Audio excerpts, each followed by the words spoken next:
리딩 지저스 207일 요한복음 9에서 12장까지 말씀 함께 나누겠습니다. 9장 눈을 뜨게 하시는 예수님.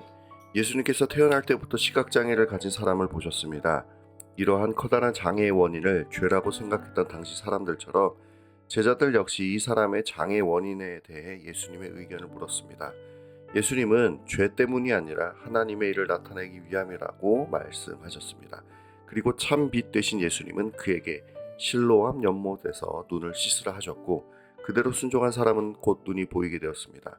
이날이 안식일이었기 때문에 바리새인들은 그동안 앞을 보지 못했던 자가 눈을 뜨게 된 것에 기뻐하는 것이 아니라 율법을 어겨 치료 행위를 했다는 것에 대해 분노했습니다.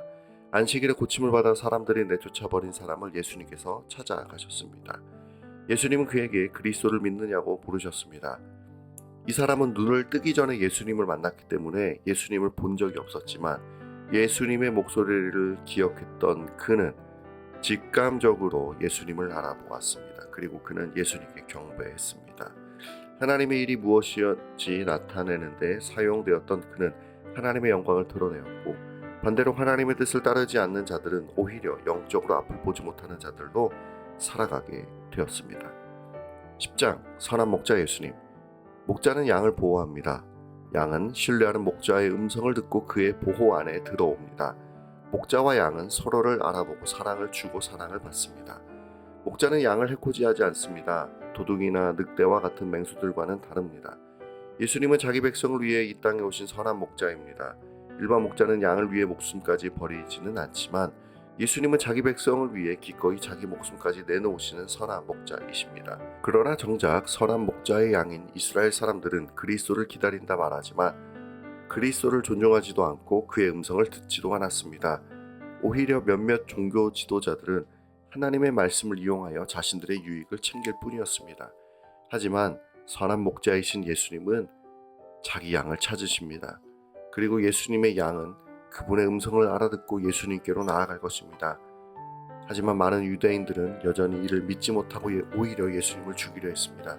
그래서 예수님은 그들이 자기 양이 아니므로 요단강 동편으로 떠나셨습니다. 예수님은 그리고 그곳에서 자기 양들을 불러 모으셨습니다. 11장 생명의 능력 되신 예수님. 예수님은 평소 사랑하셨던 나사로가 병들어 위독하다는 소식을 들었습니다. 예수님은 나사로의 병을 통해 하나님의 영광이 드러나게 될 것이라고 말씀하셨습니다. 하지만 예수님은 바로 나사로가 있는 베다니로 가지 않으시고 이틀 후에 하나님의 때가 되자 비로소 움직이셨습니다. 예수님은 나사로가 죽었기 때문에 예수님께서 죽음을 이기시는 능력을 보여주실 수 있음을 나타내실 것입니다. 그 사이 나사로는 이미 죽은 지 나흘이 지나버렸고 그의 소생의 가능성은 0%였습니다. 그래서 나사로의 동생인 마르다와 마리아는 큰 슬픔에 빠져 있었습니다. 예수님은 슬픔에 빠진 이들을 위로하시고 부활이 미래의 추상적인 개념이 아니라 지금 실제로 역사하고 있는 하나님의 능력이라는 사실을 나타내고자 하셨습니다. 하나님께서 말씀으로 세상에 생명을 허락하셨듯이 예수님도 죽은 나사로에게 말씀하셨습니다. 나사로는 곧 살아서 무덤을 열고 걸어 나왔습니다.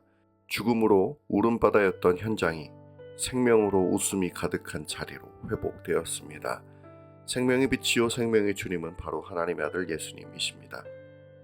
이 소식을 들은 바리새인들은 당황했고 예수님을 속히 죽여서 자신들의 명예와 권력을 유지하고자 모의했습니다. 12장 그리스도이신 예수님. 6월절을 6일 앞에 둔 어느 날 예수님은 다시 베다니로 가셨습니다. 마리아는 값비싼 향유를 왕이신 그리스도 예수님의 발에 부었습니다. 예수님은 그녀의 행위가 허비가 아니라고 하셨습니다. 마리아에게 있어서 예수님은 너무나 특별하고 아름다운 분이신지 그녀가 알았기 때문입니다. 가난한 자를 도울 수 있는 시간과 기회는 얼마든지 있지만 그리스도를 사랑하고 경배할 시간은 이제 얼마 남지 않았기 때문입니다. 곧 예수님은 세상 죄를 지고 십자가에서 죽으셔야 했습니다. 예수님은 때가 되어 스가랴가 예언한 대로 평화의 왕으로서 예루살렘으로 들어가셨습니다. 하늘의 미랄처럼 예수님께서 죽으셔야 했기 때문입니다. 하지만 예수님의 죽음은 많은 미랄을 맺게 되듯이 많은 열매를 맺게 됩니다. 이처럼 예수님을 따라 자신의 생명보다 주님을 더욱 사랑하게 될 때 참 생명을 얻게 될 것이고 하나님의 영광을 나타낼 것입니다. 그러나 예수님께서 수많은 기적을 행하시고 놀라운 말씀을 전하셨음에도 그는 사람들에게 거부당하셨습니다. 예수님은 마지막으로 자신이 누구인지에 대해 말씀하시고 십자가에 달리기 전 그에게 허락된 시간을 마무리하셨습니다. 말씀을 붙들고 함께 기도하겠습니다. 자기 양을 위해 자기의 모든 것을 내어주신 예수님은 선한 목자이십니다. 그리고 우리는 선한 목자의 사랑과 돌봄을 받는 양입니다.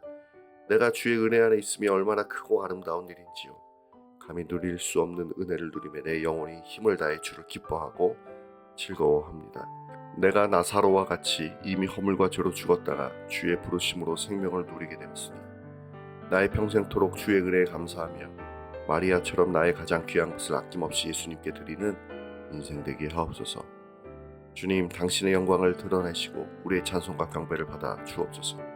예수님의 이름으로 기도합니다. 아멘.